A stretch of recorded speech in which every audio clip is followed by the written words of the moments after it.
Salut tout le monde, c'est le canard, on va jouer. Et aujourd'hui, on va faire un nouvel épisode gaming sur la Nintendo Switch avec le jeu Monster Hunter Double Cross qui vient de sortir pour la Switch. Alors actuellement, j'essaye de tuer un gros dragon qui fait peur.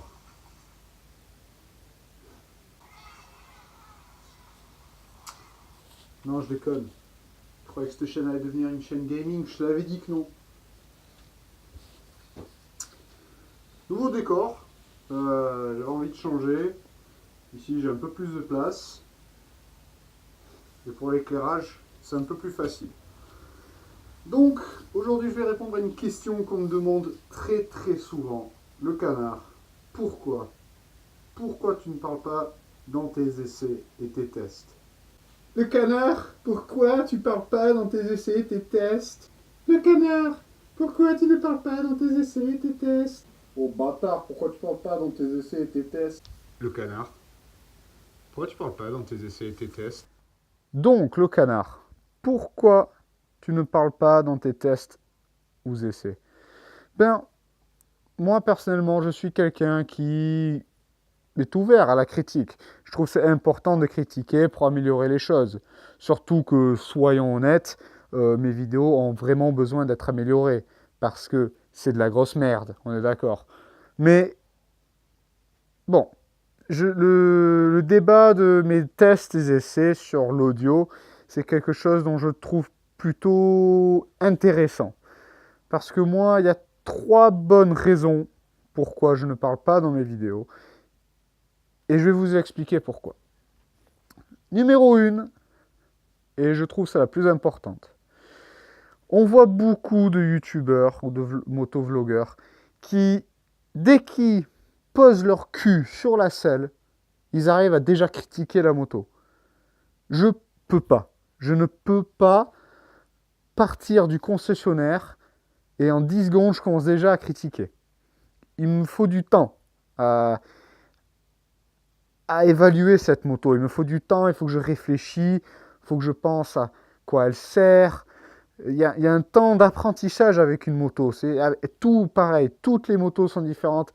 Et je dirais que ça prend même normalement des mois à bien apprendre une moto, bien la connaître. Mais bon, ok, on a un temps limité pour une vidéo, mais en quelques secondes, non, il faut au moins plusieurs kilomètres et un peu de roulage et de virage pour pouvoir vraiment apprendre la moto.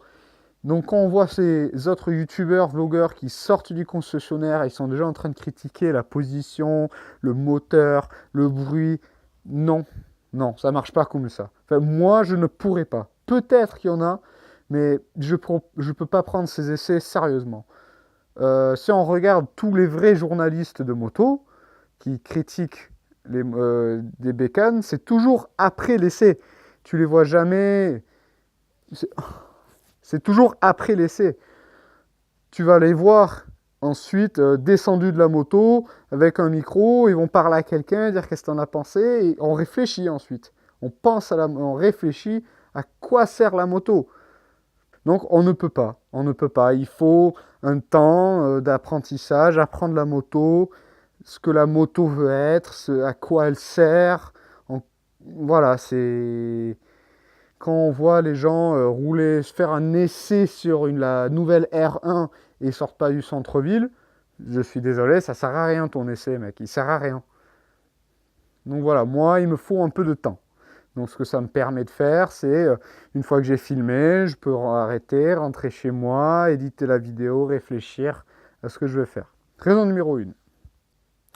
Raison numéro 2, c'est ensuite le format de la vidéo, je trouve difficile de faire autrement du coup. Parce que il y a des testeurs du coup qui peuvent faire une partie vidéo, montrer des vidéos, parler en même temps. Et c'est vrai que ça c'est intéressant. Ou il y en a qui font carrément une moitié de vidéo du roulage et l'autre moitié de la vidéo de l'audio. Ils parlent de la moto. Et c'est vrai que j'ai pensé à faire comme ça aussi. Et c'est vrai que c'est intéressant. Mais moi, j'aime bien mon format dans le sens que on roule en même temps avec moi, on voit le comportement de la moto, le bruit du moteur que je trouve très important, et je peux décrire les choses en même temps, après avoir réfléchi, bien sûr, chez moi, mais ensuite je fais comme si c'était en live. Donc je trouve ça assez intéressant et assez engageant, à mon point de vue, bien sûr, comparé à 3-4 minutes de roulage et ensuite 3-4 minutes de rien branler, juste parler, regarder une moto. Et ensuite, il y a les professionnels où ils arrivent à tout mélanger et mettre des sections de roulage et des vidéos à la troisième personne et parler en même temps. Mais malheureusement, je ne sais pas si vous avez remarqué, mais à part mes canards qui brillent, j'ai pas vraiment d'amis. Putain, oh là là, j'ai vraiment pas de vie. Why are we still here? Just to suffer. J'ai pas de caméraman ou de professionnel qui m'aide. Je suis seul à faire mes vidéos. Donc voilà, je suis très limité.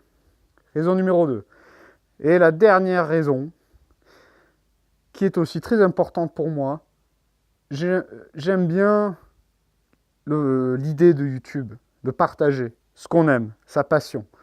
Et pour moi, la passion, c'est la moto.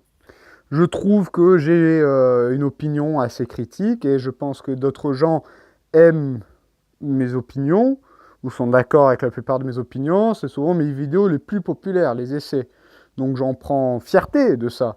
Et du coup, je veux rendre ces vidéos accessibles au plus de personnes possible.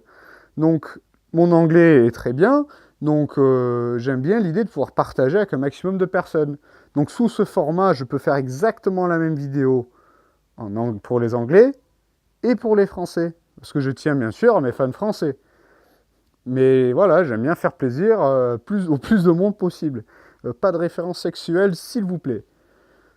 Donc voilà, ça c'est les 3 grosses raisons pourquoi je fais mes essais de cette façon. Donc dites-moi ce que vous en pensez, maintenant que j'ai donné mon avis sur ce sujet. Maintenant, lâchez-vous dans les commentaires, c'est le moment. Faites-vous plaisir. Donc voilà, j'espère que cette vidéo vous a plu, que ça vous a éclairci sur le sujet.